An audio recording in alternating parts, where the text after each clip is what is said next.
आसिलणी बहुत बाटर भारत भ्रमण बाहरी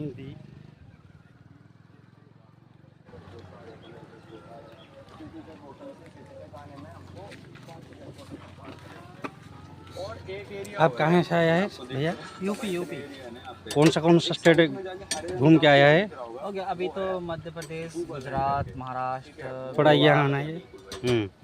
मध्य प्रदेश, गुजरात, महाराष्ट्र, गोवा, कर्नाटका, केरला, तमिलनाडु, आंध्र प्रदेश, तेलंगाना और छत्तीसगढ़ और अभी उड़ीसा में। अभी उड़ीसा जगन्नाथ धाम घूम के जाएंगे।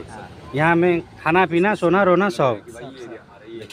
बहुत बढ़िया, अच्छा लगा। साहब आपका नाम? इंद्रजीत कुमार। कहाँ से आप आया?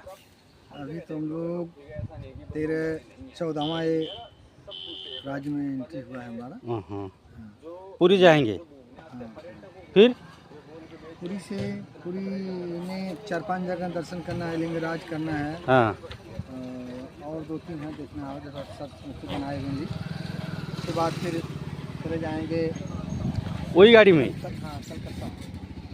जय श्री राम। झारखंड, उसके बाद बिहार, ऐसे होते हुए अरुणाचल प्रदेश, त्रिपुरम, नागालैंड, हाँ ऐसे करते हुए यूपी होते हुए फिर उत्तराखंड, पंजाब, हरियाणा, दिल्ली, फिर आपका